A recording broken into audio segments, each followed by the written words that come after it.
Have Thank you, M3 India and your team, especially Ms. Anagha Shirvadkar.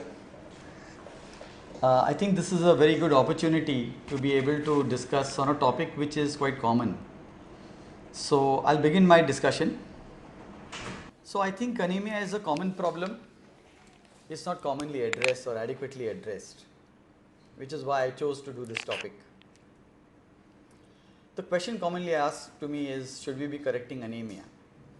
And my answer is that anemia needs to be diagnosed adequately and corrected, because you never know that what you see may actually not be what you get.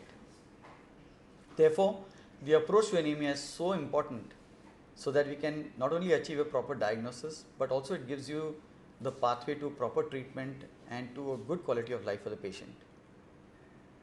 How am I going to do this next about 45 minutes? I'm going to give you some information on anemia and how we do a stepwise approach to make a diagnosis. We'll have some case discussions. I'll give you some practical tips how I do things in my practice, and then we'll have some conclusion comments. If you look at the burden of anemia, whether it's India or global, it's a huge burden. You'll see anywhere between 30 to almost 50% of patients in different age groups actually suffering from anemia. And as a global health problem, as per WHO, probably 2 billion populations affected worldwide. And you'll see that South Asia accounts for the largest number of anemia cases. How are we behaving in India?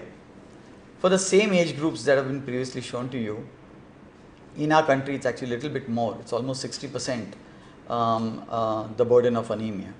And therefore, it's a problem that we have to address, and we have to bring it out in the open so that patients get a better deal in terms of diagnosis and treatment.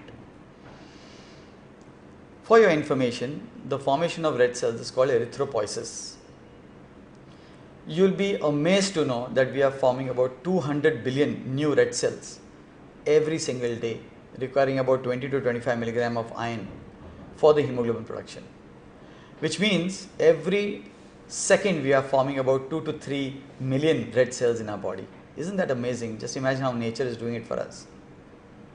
How does nature make this?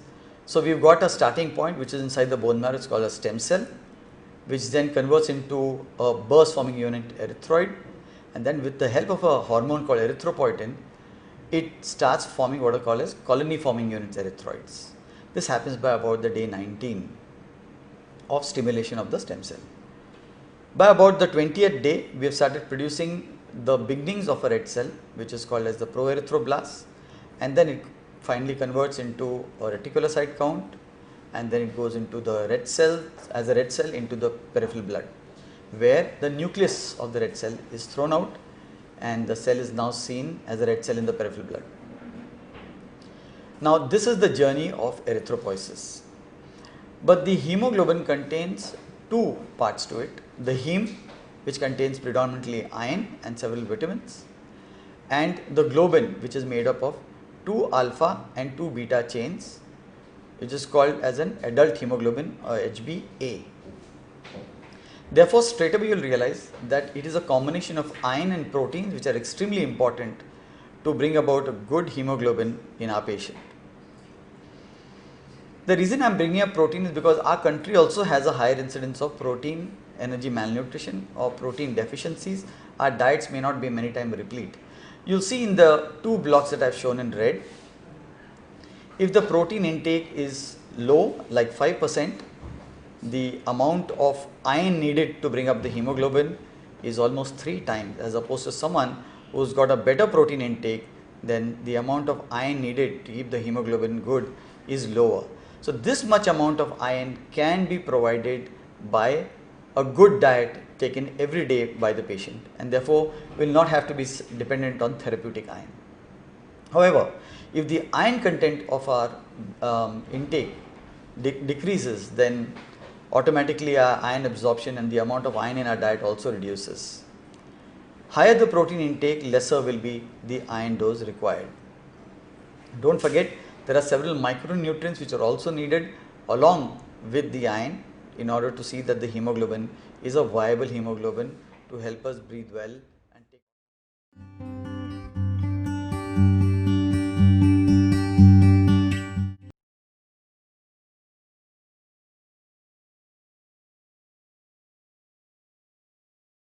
Well, no, in my opinion, no medicine is ever completely safe. Everything comes with a baggage of problems.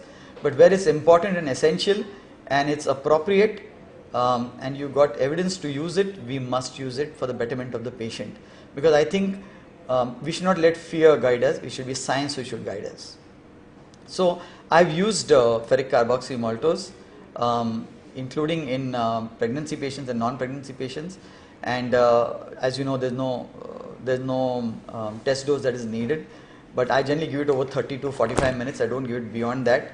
I generally don't exceed 1000 milligrams at a time, and I split up my doses. Sometimes I give it once a week for 2 weeks or twice in a week.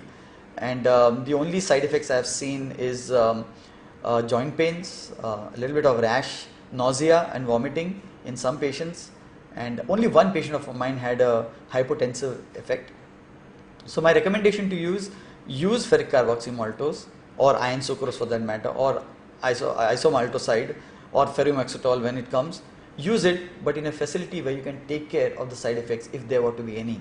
Usually nothing much happens, but if there is, then that's that one event which will create problems for you. So give it in a facility where you can take care of side effects.